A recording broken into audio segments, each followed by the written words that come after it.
Have you ever noticed you give great advice to others, but hesitate when it comes to your own life? What's going on, my curious and intellectual people? Welcome back to Intriguing Insights, where deep conversations meet everyday life, looking beyond the obvious to uncovering meaning, challenge assumption, and find wisdom in places most people overlook. Yes, we're back indeed. I'm looking a whole lot fresher. Went and got my haircut, beard trimmed up. Shout out to my boy Mike at the barbershop above the rest. Got me looking good and straight. But anyways, and I'm still working on my little podcast setup. So I got me a new microphone stand that still needs some adjustments or whatever. Got my headphones. Got these continuing changes happening with me ever since I started the podcast. It makes some adjustments, adding lights and things like that. Just trying to make it a better experience for me. Growth, change, it's inevitable. Better embrace it in the best way that's going to be beneficial to your own health. Excuse me. Got some a little harsh. Just woke up not too long ago.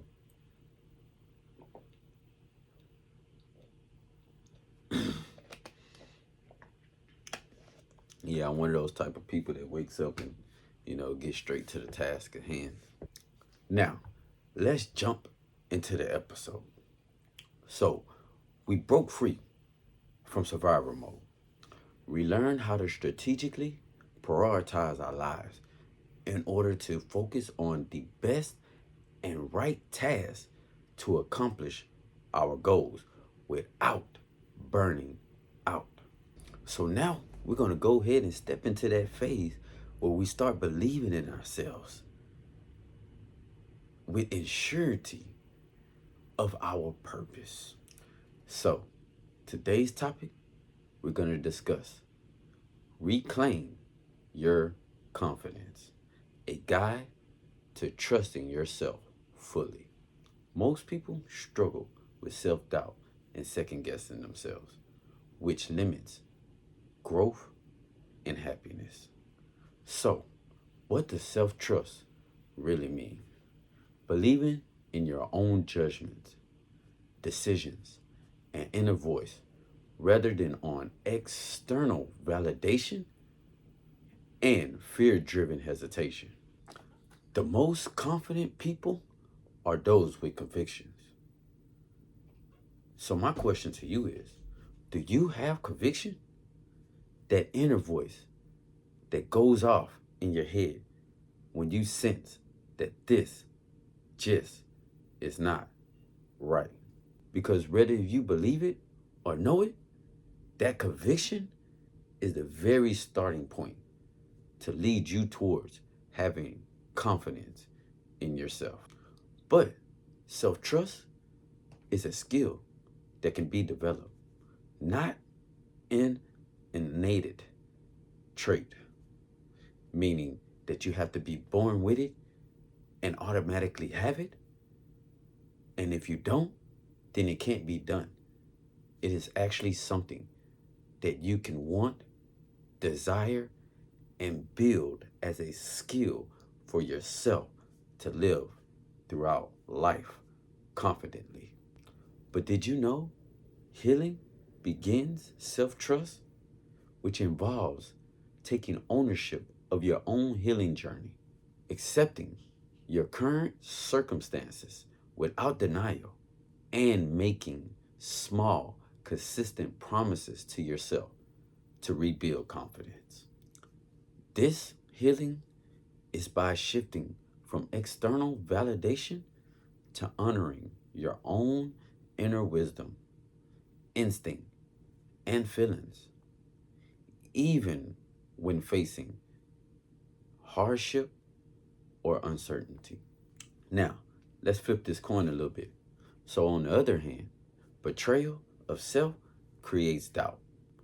It's a profound internal conflict, loss of confidence, and mental confusion that arises when an individual consistently violates their own values, ignores their own intuition, or sacrifices their needs to please others.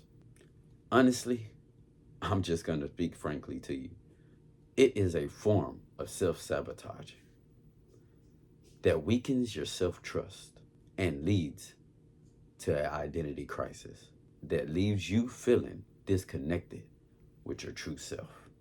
But you might not cognitively recognize this, but your confidence slowly erodes due to a combination of internal and external factors that many people experience, but we just rarely talk about it openly.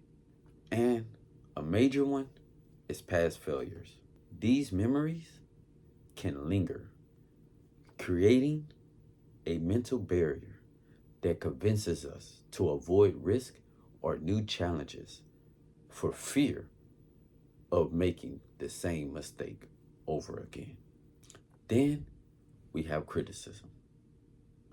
When criticisms are internalized as self criticism, it fuels a cycle of doubt and insecurity that is hard to beat. And we can't forget about this. Another confidence killer is comparison to others. And why is this?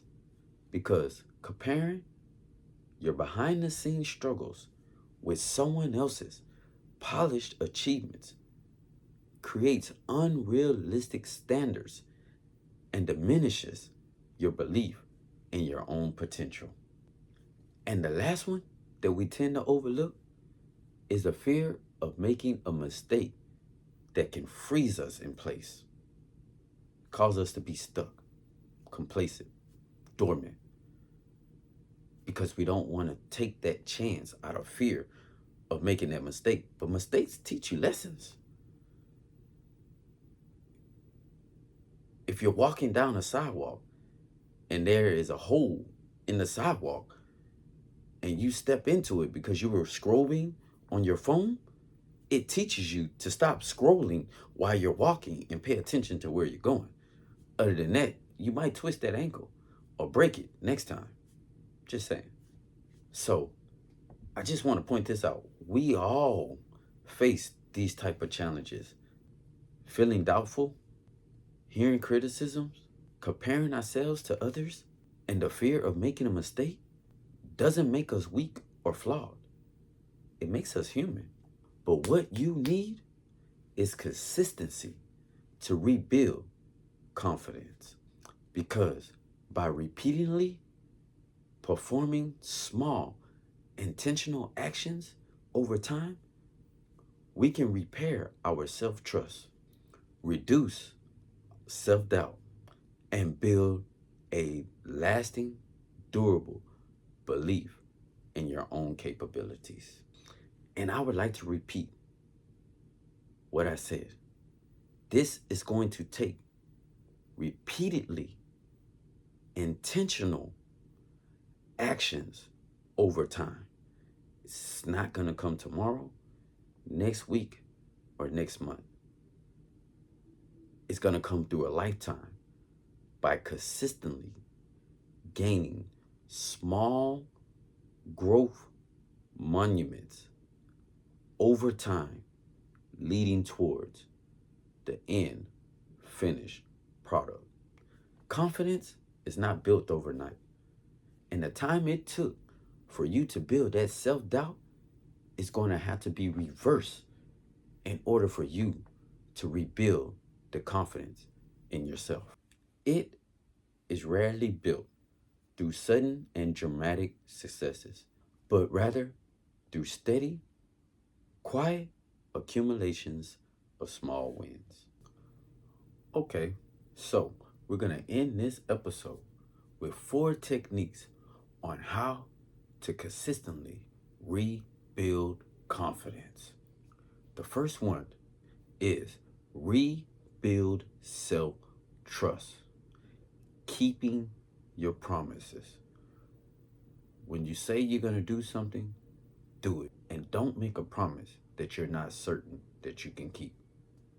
Our second one is shift from motivation to habit.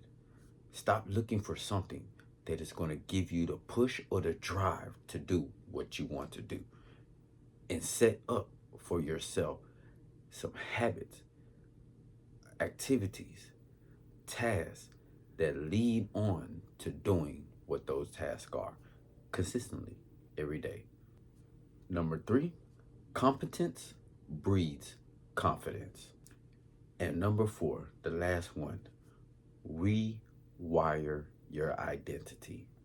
Because confidence is not about being perfect, but about embracing your authentic self and trusting your journey.